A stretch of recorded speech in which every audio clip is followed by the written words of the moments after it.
कोल्हापूर जिल्ह्यातील आणखी काही महत्त्वाच्या बातम्या आता आपण थोडक्यात पाहणार आहोत। त्यासाठी बघूया फास्ट न्यूज।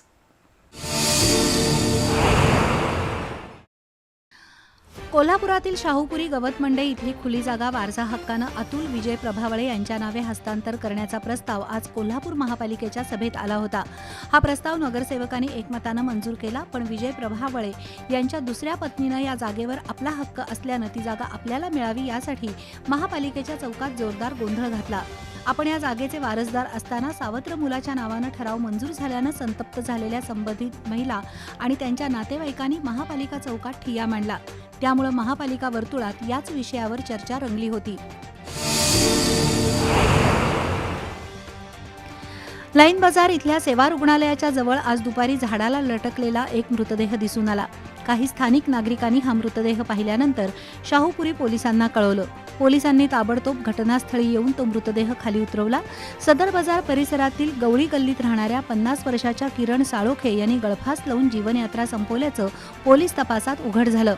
खाजगी चालक म्हणून काम करणारे किरण साळोखे आज सकाळी घराबाहेर पडले आणि दुपारी झाडाला गळफास लावून त्यांनी आत्महत्या केली। त्यामुळे त्यांच्या कुटुंबियांना मोठा धक्का बसलाय।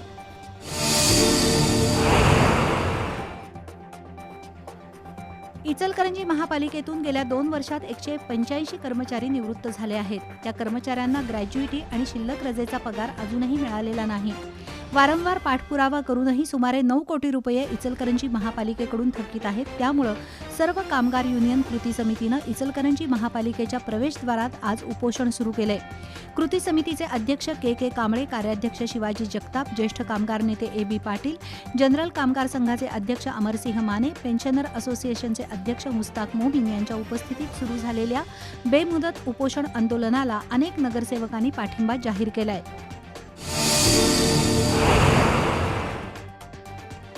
राजर्षी छत्रपती शाहू महाराजांनी मारवाडी समाजाला कोल्हापुरात आणलं। पद्माचित्र मंदिर पाठीमागे असलेल्या जैन श्वेतांबर मंदिरात दररोज पूजा अर्चा पार पडते। तसंच वर्षभर विविध धार्मिक विधी सुरू असतात। रविवारी सकाळी आचार्य भगवान श्री चंद्रभूषण सुरीश्वरजी महाराज यांचं या मंदिरात आगमन झालं। यावेळी बिंदू चौकातून भव्य शोभायात्रा काढून मुनीश्वरांचं स्वागत करण्यात आलं। आकर्षक चित्ररथ, पारंपरिक वाद्यवृंद, महिला मंडळाचा सहभाग अशा वातावरणात शोभायात्रा काढण्यात आली, तर मंदिर परिसराची आकर्षक सजावट करण्यात आली होती। आत्मानंद जैन ग्रुपने शोभायात्रेची जबाबदारी यशस्वीरित्या पार पाडली। यावेळी ट्रस्टचे अध्यक्ष कांतीलाल संघवी, बिपिन परमार, अभय गांधी, माजी नगरसेवक ईश्वर परमार, योगेश कांगटाणी यांच्यासह अनेक श्रावक श्राविका उपस्थित होत्या।